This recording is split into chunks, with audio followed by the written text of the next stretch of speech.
Hey friends, so if you could go back to 2019 and set financial goals for 2020, would you set goals? And I wonder, what would they be? It's always wonderful when you have hindsight to go back and think, if I could go back to December last year, I would set my money up in this particular way. Well, we can't do that, but what we can do is looking forward to the new year, we can start to think about 2021, what financial things would you like to achieve? What goals would you like to set yourself so that you can make 2021 not only a year of good financial responsibility, but also make 2021 the best financial year you have had to date. So today I just genuinely want to talk to you about some financial goals you could set for 2021. And these are just some typical money goals that could genuinely transform your finances and help you reach the goals that you have always wanted to achieve. But sometimes it's just nice to have them written down somewhere on paper, on the phone,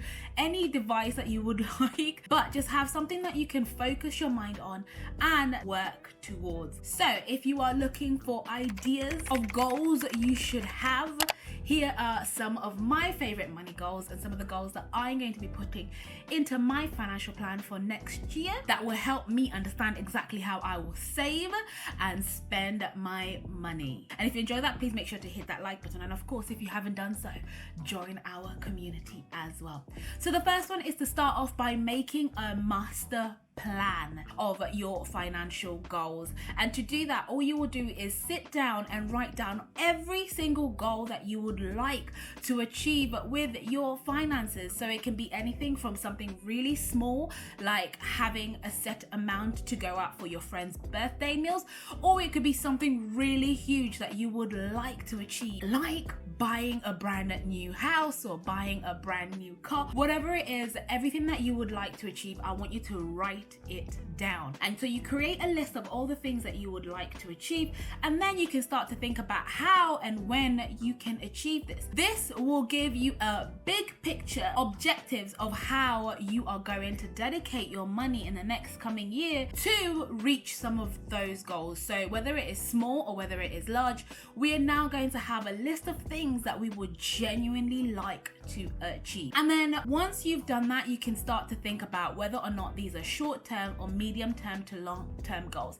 And the reason being is that some of these things you will definitely be able to achieve within 2021, but for other things, actually this is the starting point, but it may take months or years on end to get to the final point. So this is why I say it's important to have some really small goals that you can genuinely achieve within the year, but actually you might have some big goals that you might not be able to achieve in the next year alone. So for example, one of those things I've got in my goals is to be able to have a sizable deposit for my house. Now I know that this is something that I will not be able to achieve in 1 year, but for the last 3 or 4 years it is a financial goal, and I am getting to the point where I want to save at least 25% deposit, and so each year I increase it by a certain amount to be able to get me to a point where I can reach my 25%. So I know that this is not something that I can achieve within 1 year. If I could, oh fantastic, but I also want to be realistic and say that actually there's certain things that I won't be able to achieve within 1 year. And then the other thing is also to make sure that I've got goals that I can genuinely achieve within the next 3 or 4 months. So one of the goals that I had this year was to be able to set up a certain amount to have dedicated specifically for Christmas. So that's something that I knew that I could genuinely achieve within this year, and I could probably meet my target by a certain amount of time. But it's important to be able to have a list of goals that you have and then prioritize them as to whether or not they're short-term or long-term goals. You have to be absolutely specific with these goals as well as being super realistic. So there's no point in having a goal that you want to be a billionaire by next year, because unless you are having a wonderful year, that's not to say it cannot happen, but being realistic, for a majority of us, that's not something that can be achieved within a year, but it is a good goal to have. Okay, so let's start off with some examples of some short-term goals that you can set for yourself that you can achieve within the year or even within 6 to 12 months of next year. Maybe for some of them you might actually achieve them within the first 3 months or first 90 days, So first one is setting up an emergency fund. I know that on this channel I talk a lot about making sure you have an emergency fund, which is genuinely just a pot of money that you put aside aside for emergencies. And that means that if you're ever caught off guard and something happens that requires a stash of money, then you are not taking money out of what would be used to pay a bill or take away from something that you genuinely need to pay for, but you would have a stash of money set aside to pay for these emergencies. And if 2020 hasn't taught us anything, it has taught us that nothing is certain, and it is so important to have a stash of money set aside for emergencies or even just to cover your expenses should you lose your job. So it is important to set aside what you think is a reasonable amount for you. So for a lot of people, they start off with setting up at least £1,000 or $1,000 to have as an emergency fund and slowly build it up from there. So you can get to the point where some people are actually working towards a whole year's worth of expenses set aside just as an emergency fund. Should, for example, you lose your job, then at least you have a year's worth of money set aside to cover you whilst you are looking for another job. And the good thing about having an emergency fund is that having a pot of money aside dedicated for these emergencies genuinely takes away the money worries and anxieties that you would normally have if you didn't have a reserve. So it's really, really important to make sure you set up an emergency fund. You set an amount that you think is not only reasonable but actually is achievable as well. I personally think this is a good rolling goal to have year on year, because unless you've set yourself up to the point where you think you've reached your max, it is always good to add on to your emergency fund. So currently I am working towards having a full year's worth of expenses set aside to cover me should anything happen. Another short-term goal that is really good to have is to clear out your debt. Now, the great thing about this particular goal is that anybody can do it regardless of your income or your wealth. And one of the biggest steps that you can go towards transforming your finances is to clear any debt you may have accumulated so far. So the important thing is to make sure you understand exactly how much it is that you owe and to write down the full sum of it, and then come up with a method that will help you clear it away. And there's so many methods that you can use that will help you tackle your debt. So instead of worrying about how you're going to pay them off, think about a method that is best for you. So one of them could be that actually you tackle the one with the highest interest first and work your way down throughout the year, and then that way you could clear it off by the end of the year. Another option is to start off with the smallest amount you owe and then slowly work your way up to paying off the biggest one that you have. And the good thing about these ones is that it just works with your personality and works well with how you prefer to pay off. But the important thing is that you're actually making an active step to clearing out your debt and improving your personal finances. Another short-term goal that you can have is to start living way below your means. Now, for majority of people, they live paycheck to paycheck without ever even considering how they are spending their money. They just wait for the paycheck and they never ever sit to think, where can I cut expenses and how can I genuinely start to live below my means? Now, the beauty of living below your means is that it will release a lot of income for you to spend on other things, be it creating and increasing your emergency fund and also paying off your debt. So where you can find ways to cut down your expenses and start to live well below your means. Now, on this channel, I talk a lot about frugal living, which genuinely helps you and is the number one method that I use to not only pay off my debt, but to increase my savings and to get me on a journey to start investing. So start thinking about ways you can adopt frugal living. There are a variety of videos on this channel that I will link down below, link up here, and show you how you can actually genuinely start to save a lot of money and increase your income just by adopting a couple of lifestyle changes. Another short-term goal is to just have genuine savings pots for all the things that you want. So remember, I said in the beginning you are going to start off with a list of things that you would like to achieve this year and how you would like to save or spend your money. And one of those could actually be get ahead of Christmas and make sure you have money set aside for Christmas so that you don't have to pay the balance of however much it is that you're spending over Christmas on a credit card and pick up debt that you have to pay off later on. Remember, we want to clear off debt and we want to have an emergency fund. So it's important to start thinking how you can plan ahead and have different pots of savings for different things. So maybe you want to go on holiday next year when the world opens up and you want to go to the beach somewhere and just rest for 2 months. 2 weeks.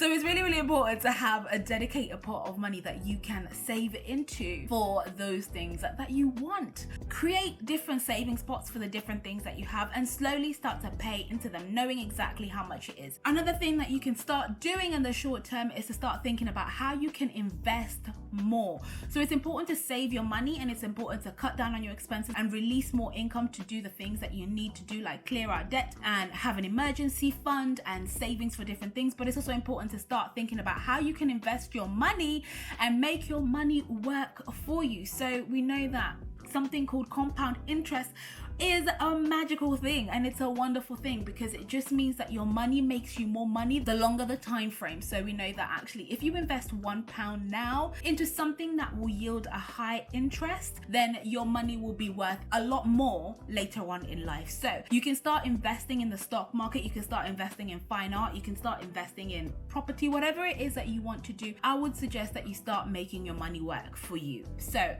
if you are interested in investing in stocks and shares, I've got videos that show you how I started my journey with just £1, and it transformed the way I think about money, and also I've started to generate a secondary income from this as well. So make that a habit. It doesn't have to be vast amount of money that you need to set aside, but maybe it could just be £1 a day that you dedicate towards investing, which is a lot easier to set aside than it would be, for example, £1,000 a week, right? So have that as a goal, that actually you will set aside £1 a day, which is significantly less than buying a coffee a day, you know? And again, it comes down to actually having goals where you can live within your means. Maybe it means cutting down on buying coffees every single day and using that money to invest in the stock market. Hint, hint, that's exactly what I did.